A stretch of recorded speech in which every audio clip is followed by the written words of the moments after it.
Hey everyone. Going to do a quick unboxing of the GPD Duo. Just came in. I just got back from a trip and it was waiting for me. So I've not opened the box at all yet. So going to do a quick unboxing with you guys, and then I'll do a little bit of setup. I need to install some new NVMe drives that I purchased for it. I got a pair of the Samsung 990 Pros, 4 terabytes that I'm going to put in. Let's see. Looking good. Ooh, okay, it's heavy. I knew it was going to be heavy. That wasn't a surprise. I'd already seen the specs. So I think that's going to work fine for me. I'm not carrying it around or anything. I'm using it at a desk. I travel with it, but most of the time it's going to be operating at my desk, plugged into an eGPU. And then occasionally I need to travel with it for work. I say occasionally, but once a month I need to travel with it for work. So just a quick look around the device. Oh, it's nice. The build quality is fantastic already. I mean, I've long been a fan of GPD. I've got the WinMax 2. I've had two of those. I've got the Win Mini. I had one of the previous Win models from way back, the Win 1 and I believe the Win 2. Had a few of their devices. Really nice. It's a nice metal. Bottom is bottom's plastic, but the sides are all metal. Where the screens are, it's all metal. Back in the hinge area, metal. This is kind of a soft touch. This is actually a kickstand that pops out uh, for if you want a little extra stability for the screens. Couple of USB 3 ports, power and fingerprint scanner. It's got 2.5 gigahertz, 2.5 gig Ethernet, Oculink, which is really nice for eGPUs. It's got HDMI. I believe it's 2.1, if I recall. Full size SD. It's got a microphone jack or headphone jack. It's got USB 4 uh, and another USB-C port. And then these controls on the top monitor. This is so you can actually plug in an external DisplayPort style device, a USB-C device into it. So if you have like a handheld or something like that, you can plug that in and you have separate controls for that second monitor. Comes with a 100-watt power supply. Let's give it an open real quick.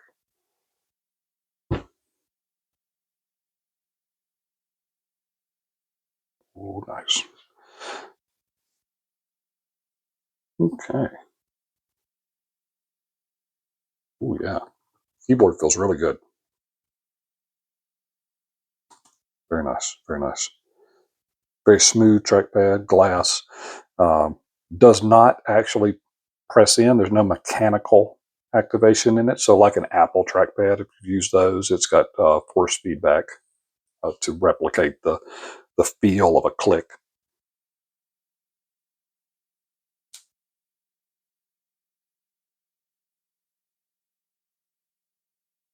All right.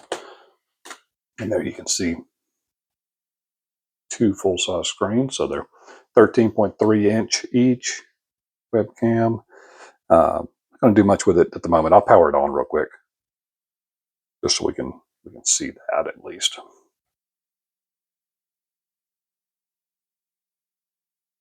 Top's got a little bit of wobble if it's angled way back. That makes sense. I mean, there's quite a bit of weight against that hinge if it's open and leaned back real far. That's what that extra kickstand's for in the back. So you can bring it out and give it some extra stability. So then you've got a little more stability.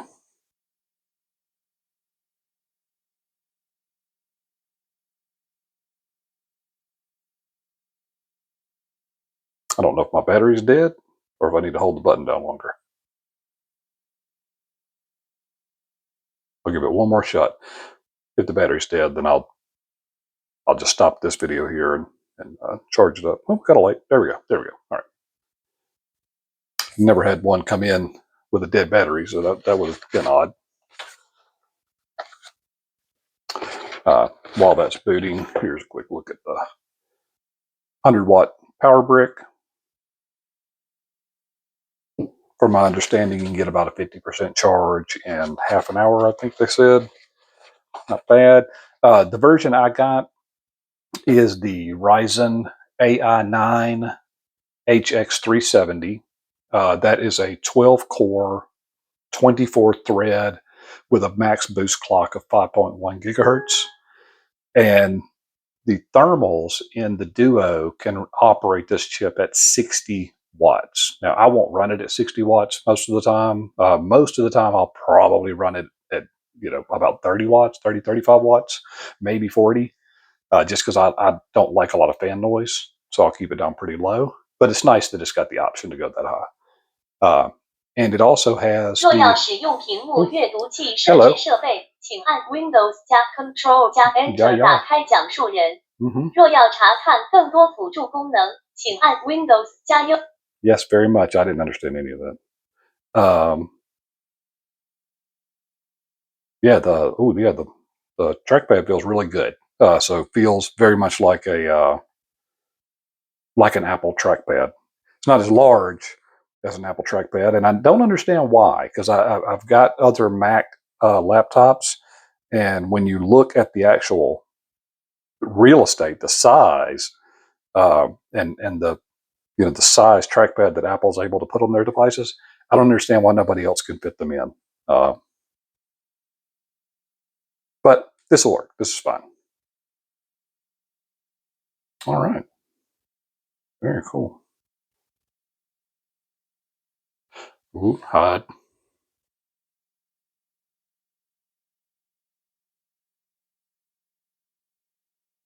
For all you guys that are like lurking outside my house.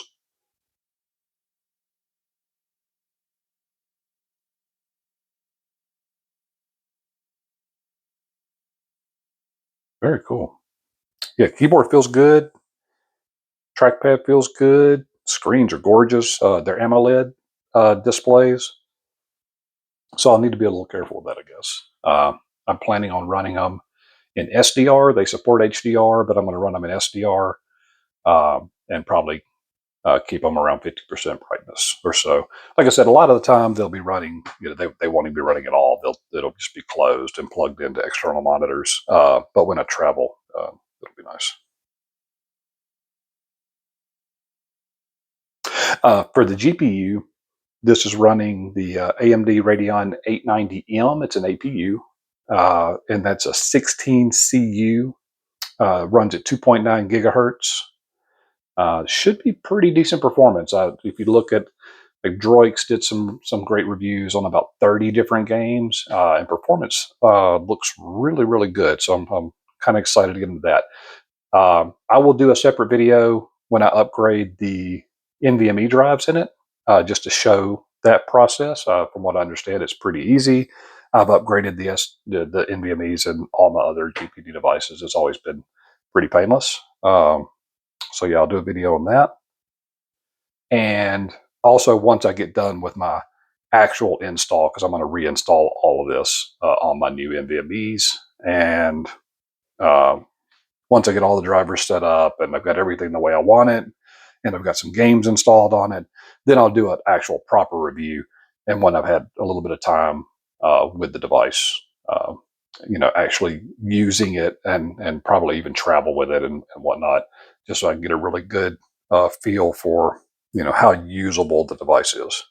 But so far, really impressed with the build quality, like I have been with a lot of GPD's devices. Yeah, this is really, really nice. Very, very Apple-esque, in terms of like the all metal, really nice hinges, good trackpad, great keyboard, all that. So yeah, so far so good. All right. Well, that's it. Just a quick unboxing, and I'll check back in. I'll do, like I said, another short video with the NVMe, and then I'll do an actual proper follow-up review in a couple of weeks once I've had some time with it. All right. I'll catch you later. Bye.